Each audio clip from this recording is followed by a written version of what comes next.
रमेश और संध्या नाम के पति पत्नी दोनों मदनपुर नाम के गांव में रहते थे। दोनों बावर्ची का काम किया करते थे और उसी से अपने घर का खर्च चलाया करते थे। दोनों राम जी के बहुत बड़े भक्त थे।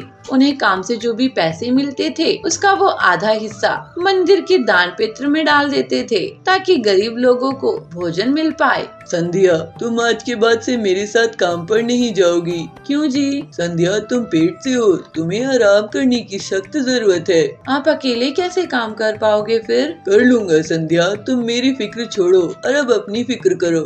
संध्या को घर छोड़कर अब रमेश ही काम पर जाता, लेकिन वो दोनों हमेशा रोज सुबह शाम जी के मंदिर करने जाते। अब काफी दिन बीत चुके थे। रमेश को काम नहीं मिल रहा था। घर का खर्चा उठाना बहुत ही मुश्किल होता जा रहा था। अब तो काम भी नहीं मिल रहा है, ऐसे में घर का खर्च कहाँ से चलेगा। अब तो संध्या भी 2 दिन से भूखी है, खाने के लिए घर में भी कुछ बचा नहीं। अगर ऐसा ही रहा तो मेरा बच्चा इस दुनिया में आने से पहले ही नहीं, ये अनर्थ नहीं होने दूंगा मैं। हे राम जी, हम पर अपनी दया करो, मेरी पत्नी और बच्चे के लिए कुछ करो भगवान। क्या हुआ जी, आप रो क्यों रही हो? संध्या, वो तुमने 2 दिन से कुछ नहीं खाया है क्योंकि घर में अन्न का एक दाना भी नहीं बचा। अगर मुझे काम मिलता तो ऐसी नौबत नहीं आती।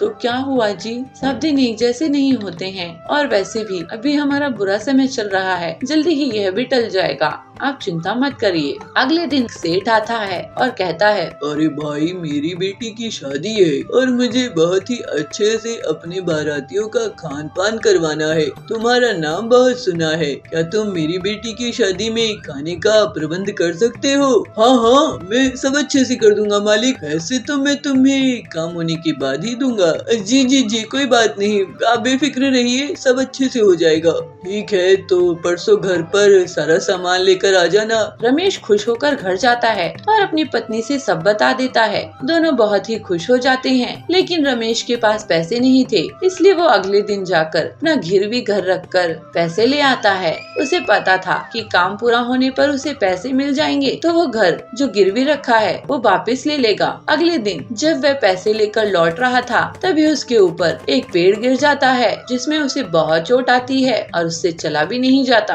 हे राम, ये क्या हो गया? अगर आज मैं काम पर नहीं जा पाया तो मेरा घर बिक जाएगा और मेरे पत्नी बच्चे सड़क पर आ जाएंगे। रमेश को उसके गांव वाले के घर ले जाते हैं। अगले दिन रमेश और उसकी पत्नी ने जैसे तैसे बारातियों के लिए खाना तैयार किया और सभी लोगों ने खाने की बहुत तारीफ की। खुश होकर लड़की का पिता रमेश के घर जाता है और रमेश को तय किए गए पैसों से अधिक पैसे देता है और रमेश का धन्यवाद करता है और वहाँ से चला आता है। पर रमेश को समझ नहीं आ रहा था कि वो तो कल गया ही नहीं, तो किस चीज के पैसे वो सेठ उसे दे गया। उसे बहुत हैरानी थी। संध्या, वो सेठ कह रहा था कि खाना बहुत स्वादिष्ट बना था, पर हम तो कल कहीं गए ही नहीं थे। हाँ जी, मुझे भी समझ नहीं आ रहा है। दोनों बड़ी उलझन में थे। तभी श्री राम वहाँ स्वयं प्रकट होते हैं और कहते हैं, रमेश, तुम एक सच्चे और अच्छे व्यक्ति हो। तुम्हारी वजह से कई लोगों का पेट भरा है और इसलिए जब तुम्हें हमारी जरूरत थी तो हमें आना पड़ा। संध्या और रमेश दोनों भगवान के दर्शन पाकर खुश हो जाते हैं और भगवान श्री राम उन्हें आशीर्वाद देकर अंतर्ध्यान हो जाते हैं। एक जंगल में बबलू कबूतर अपनी पत्नी पीलू के साथ रहता था। वो ऑटो रिक्शा चलाकर अपने परिवार का पालन पोषण करता था। उसी गांव में जाबाज चील एक गुंडा था। उसके पास पेट्रोल, डीजल और गैस का स्टेशन था। गांव में अकेले उसी के पेट्रोल पंप होने के कारण वो मनमानी दाम में ऑटो वालों को गैस बेचता था। एक दिन बबलू के पास हरिया तोता आता है। हरिया एक साइंटिस्ट था। बबलू, ये ऑटो कैसा है? तुम तो लाल रंग का ऑटो चलाते थे, क्या तुमने नया ऑटो रिक्शा खरीदा है? तो बबलू कहता है, नहीं सर, नया ऑटो नहीं है मेरा।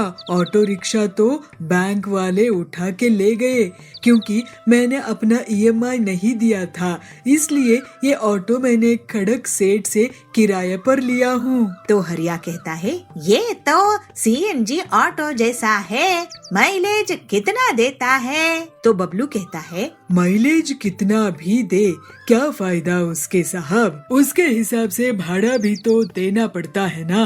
पूरी जिंदगी भर मेहनत करने पर भी मेरे पास पैसे नहीं बचेंगे। तो हरिया कहता है, तो मैं तुम्हें पैसा देता हूँ, तुम अपना CNG ऑटो खरीद लो, उससे तुम्हें बहुत फायदा होगा। तो बबलू कहता है, नहीं हरिया सर, वो जाबाज मनमाने दामों में गैस बेचता है जिससे हमें फायदा नहीं होता है।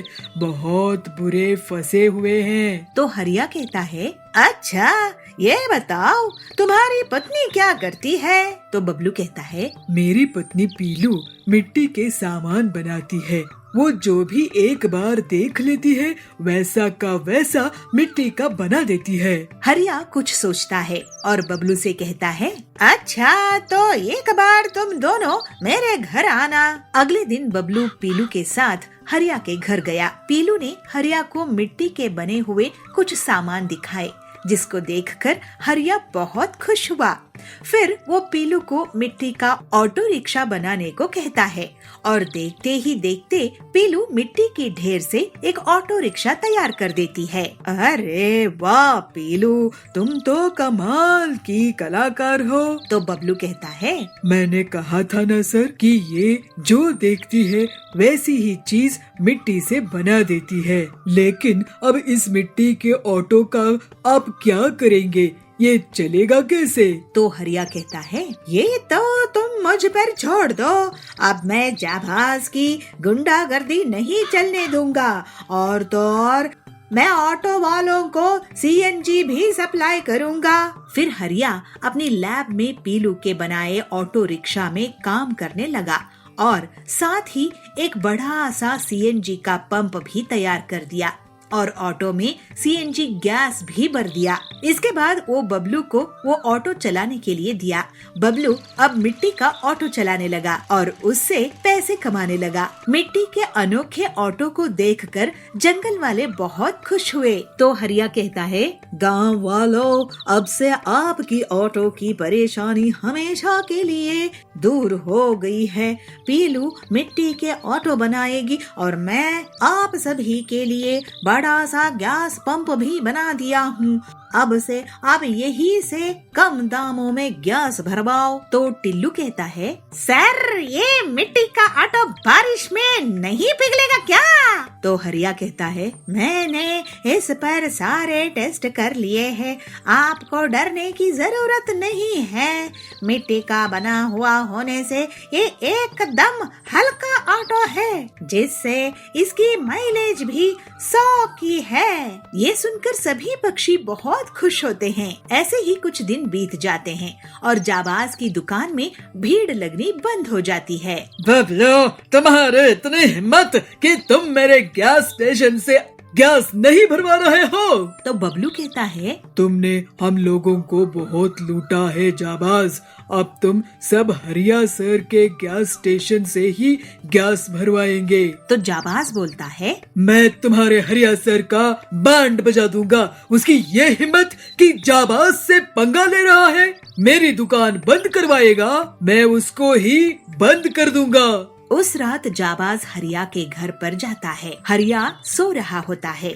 जाबाज चाकू निकालता है, लेकिन तभी कमरे की लाइट्स ऑन हो जाती है और वो देखता है कि उसे पुलिस ने घेर लिया है। तो कालू इंस्पेक्टर कहता है, जाबाज, तुमने इस देवता जैसे साइंटिस्ट को मारने की कोशिश की, आज तो तुम्हारी बहुत पिटाई होगी। फिर जाबाज की पुलिस बहुत पिटाई कर देते हैं और उसको जेल में डाल देते हैं।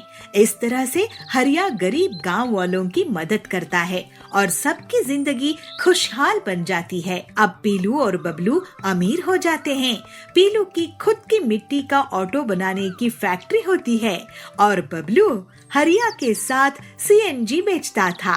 अब सब खुशी खुशी रहने लगते हैं। सोनपुर गांव के मुखिया कड़क सेठ अपने बेटे कालू से बहुत परेशान रहा करते थे। कालू कौआ अपने पिता के किसी भी काम में सहयोग नहीं करता था। वो दिन भर अपने दोस्तों के साथ यहाँ वहाँ घूमता रहता था और खाली समय पर सिर्फ सोता था। गांव का मुखिया होने के कारण कड़क सेठ को हमेशा यही परेशानी रहती थी कि किसी दिन गांव पर अगर कोई मुसीबत आ गई तो उनका बेटा जिम्मेदारी कैसे संभालेगा। एक दिन कड़क सेठ को बहुत गुस्सा आ जाता है और वो कालू कौवे को डांटते हुए कहते हैं, कालू तू कब तक इसी तरह आवारागर्दी करता रहेगा? तेरे उम्र के कौवे दूसरे शहर जाकर बड़ी बड़ी नौकरी कर रहे हैं, या फिर वो लड़के अपने पिताजी के साथ गांव की पंचायत पर बैठते हैं। मैं तुझे बोल बोल कर थक गया हूँ, लेकिन तू मेरी कोई बात नहीं मानता है। तू सुधरने का नाम ही नहीं लेता है। अब मैंने फैसला किया है कि तू गांव में तभी आएगा जब तू कोई काम करेगा। कड़क की पत्नी कहती है, अरे जी ऐसा गुस्सा क्यों कर रहे हो बच्चे पर? ये आखिर जाएगा कहाँ? तभी कालू कहता है, अरे मम्मी तुम चिंता मत करो, मैं तो अभी बबलू के घर जा रहा हूँ पतंग उड़ाने के लिए। उसके पिताजी फिर गुस्सा करते हैं, तो किसी के घर नहीं जाएगा। मैंने जो कह दिया वो कह दिया। अब तू कल सुबह काम की तलाश में जाएगा और तभी लौटेगा जब तेरे पास कोई काम होगा। कालू को जिम्मेदार बनाने के लिए उसके पिता ने उसको घर से बाहर निकाल दिया और काम की तलाश में लगा दिया। वैसे तो कालू का मन काम की तलाश में बिल्कुल नहीं लग रहा था। वो एक जंगल के कोने में पहुंचा। कालू उड़ते उड़ते एक जगह पहुंचा और देखा कि वहां पर एक साधु महाराज तपस्या कर रहे हैं। उनके पास से एक नाग निकला। कालू ने देखा कि वो नाग उन साधु बाबा को डसने वाला ही है। कालू ने फुर्ती दिखाकर उस सांप को पकड़ा और दूसरी तरफ फेंक दिया। इस शोर से साधु बाबा की तपस्या टूट गई। साधु बाबा ने सांप को झाड़ियों में भागते हुए देखा। धन्यवाद बेटा, तुमने आज मेरी जान बचा ली। चलो मेरी कुटिया में चलो, वहाँ बैठकर बात करेंगे। साधु की कुटिया में जाकर कालू उनसे कहता है, वाह साधु बाबा जी, ये बांस की कुटिया तो बहुत सुंदर है। हाँ बेटा, ये बांस की कुटिया मैंने खुद से बनाई है। एक एक बांस को जोड़ जोड़ कर बहुत मेहनत से इस कुटिया को मैंने तैयार किया है। ये सुनकर कालू कहता है, साधु बाबा जी, क्या मैं आपके साथ थोड़े दिन रह सकता हूँ? हाँ हाँ बेटा, बिल्कुल रह सकते हो। फिर कालू साधु बाबा के पास रहने लगा और उनकी अच्छे से सेवा करने लगा।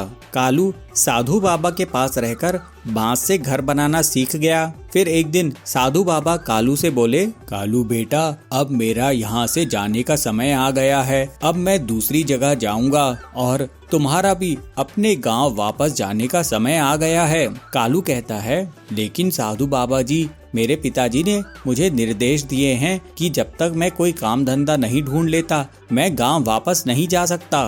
काम तो तुमने सीख लिया कालू, बांस के घर बनाने का। ये भी बहुत मेहनत का काम है। अब तुम अपने गांव जाओ और वहां पर बांस के घर बनाने शुरू कर दो। यही काम तुम शुरू कर दो, एक दिन ये बांस के घर तुम्हारे बहुत काम आएंगे। कालू साधु बाबा से विदा लेकर वापस गांव पहुंच जाता है और अगले दिन बांस मंगाकर वो बांस के घर बनाना शुरू कर देता है। उसे बांस का घर बनाता देख उसके पिता नाराज हो जाते हैं और अपनी पत्नी से कहते हैं, अरे इस लड़के को मैंने काम धंधा ढूंढने के लिए भेजा था और ये बांस का घर बनाना सीख कर आया है। उसकी पत्नी कहती है, हाँ पर ये बांस के घर कितने मजबूत और सुंदर दिख रहे हैं। अरे लेकिन ये घर किस काम के हैं? इस घर में कौन रहना चाहेगा? गांव में सबके अपने अपने घर, अपनी अपनी जमीन जायदाद हैं। कालू बहुत मेहनत करके पूरे गांव में जगह जगह बांस के घर बना देता है। कुछ दिनों बाद बारिश का मौसम आ गया। इस बार बारिश बहुत जोरों की हुई और बारिश रुकने का नाम ही नहीं ले रही थी। इस वजह से गांव की नदी में उफान आ गया और गांव बाढ़ की चपेट में आ गया। गांव के पक्षी बहुत घबरा गए, उनके घरों में पानी भर गया था। वे इधर उधर शरण के लिए भाग रहे थे। तभी उन्हें बांस के घर दिखाई दिए। ये बांस के घर काफी ऊंचे बने थे और इसके छत तक पानी नहीं पहुंच रहा था। पूरा गांव कालू के बांस के घरों में शरण लेता है। कालू का पिता कड़क और उसकी माँ वे भी बांस के घर में रहने लगते हैं। कालू अपने पिता से कहता है, पिताजी, मुझे साधु बाबा ने कहा था कि एक दिन ये बांस के घर हमारे बहुत काम आएंगे। पूरा गांव बाढ़ की चपेट में आ गया है, लेकिन ये बांस के घर नहीं डूबे। इस वजह से पूरे गांव के लोग अभी सुरक्षित हैं। हाँ कालू बेटा, तुमने जो किया है वो तो मैं भी नहीं कर सकता था। मुझे तुम पर बहुत गर्व है कालू, तुमने बहुत अच्छा काम किया है। कुछ दिनों बाद बाढ़ का पानी गांव से उतर गया, फिर सब कुछ सामान्य हो गया और पूरा गांव कालू की बहुत तारीफ करने लगा। वो अपने गांव वालों की हर मुसीबत में मदद करने लगा। उसके पिताजी भी उसके इस बदलाव से बहुत खुश थे। भंडारा नगर के गांव में बबलू अपनी पत्नी पीलू के साथ रहता था। वो लोग गरीब थे, लेकिन हमेशा एक दूसरे का साथ देते थे और खुशी खुशी रहते थे। बबलू एक बुनकार था और अपने एक चक्रे में बच्चों के लिए कपड़े बनाता था। उनको बेचकर वो अपने परिवार का खर्चा चलाता था। कालू की दुकान उसकी दुकान के सामने थी। वो भी कपड़े बेचता था, लेकिन वो बदमाश था। एक दिन बबलू की दुकान में कड़क सेठ अपने बच्चों के साथ आता है। बबलू, पीलू, तुम लोगों के बारे में बहुत सुना है। मुझे मेरे बच्चों के लिए अच्छे कपड़े दिखाओ। सेठ जी, आप हमारे यहाँ आए बहुत धन्यवाद। ये देखिए। कड़क सेठ जी, ये इसी चक्री से बनाए हुए हैं। हाँ, बहुत मेहनत का काम है ये।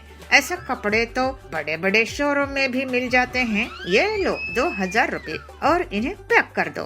कड़क वहाँ से बहुत खुश होकर जाता है। ये देखकर कालू कौवे को बहुत गुस्सा आता है। तुम लोग मेरी इस शानदार दुकान के सामने से निकल जाओ। तुम गरीबों के कारण मेरी दुकान को नुकसान हो रहा है।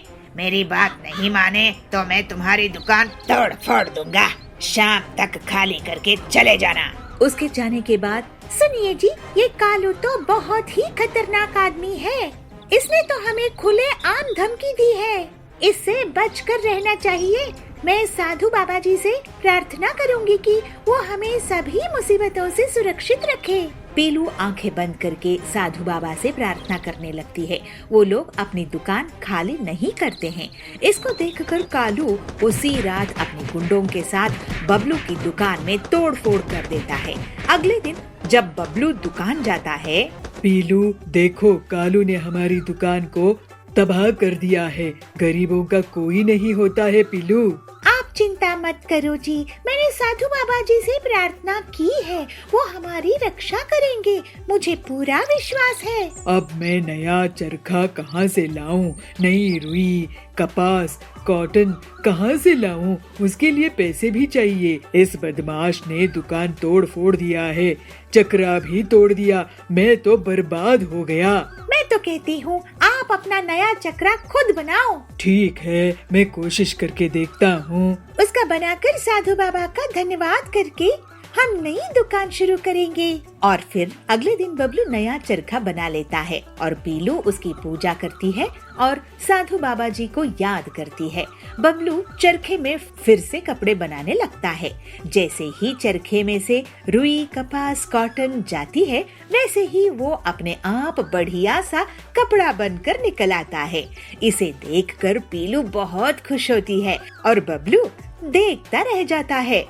तभी वहाँ पर कालू अपने गुंडों के साथ आ जाता है। बबलू, तुम्हारे पास ये चरखा कहाँ से आ गया? तू तो मुझसे भी बड़े बदमाश है। अब मैं तेरे इस चरखे को भी तोड़ दूंगा। फिर तू चरखा बनाते रहना और मैं तोड़ता रहूंगा। सुनो कालू, तुमने हमारे वैसे भी बहुत नुकसान किए हो। तुम्हारी गुंडागर्दी नहीं सहेंगे। ये साधु बाबा जी का आशीर्वाद से बना हुआ चरखा है। अगर तुम गरीबों को साधु बाबा का आशीर्वाद होता तो ऐसी गरीबी नहीं रहते। मैं तुम्हारी दुकान फिर से तोड़ दूंगा। कड़क चरखा तोड़ने के लिए आगे बढ़ जाता है। तभी उस चरखे से बहुत सारी जंजीरें निकलती है और कालू और उसके गुंडों को जकड़ लेती है। तभी वहाँ साधु बाबा प्रकट होते हैं। दुष्ट कालू, तू हमेशा गरीब लोगों को तंग करता रहता है। पीलू मेरी बहुत बड़ी भक्त है। वो और बबलू बहुत ईमानदार और नेक दिल के हैं। इनकी दुकान तोड़कर तूने बहुत बड़ा पाप किया है। भाग जा यहाँ से। साधु बाबा को देखकर कालू और उसके गुंडे डर जाते हैं और जंगल छोड़कर भाग जाते हैं। फिर साधु बाबा पीलू को आशीर्वाद देते हैं और वहाँ से चले जाते हैं। थोड़ी ही दिनों में उनकी दुकान बहुत अच्छे से चलने लगती है और उनकी गरीबी दूर होती है। अब वो बड़ी दुकान और बहुत सारे और चरखे खरीद लेते हैं। देखा जी आपने, साधु बाबा के आशीर्वाद से हमारे कपड़े कितने अच्छे से बिक रहे हैं, हमारे दुख खत्म हो गए हैं। पीलू और बबलू ईमानदारी से मेहनत करते थे, जिसकी वजह से उनकी भक्ति रंग लाई। वो लोग पैसे वाले होने के बाद भी मेहनत करना नहीं छोड़ते हैं और फिर खुशी खुशी रहते हैं।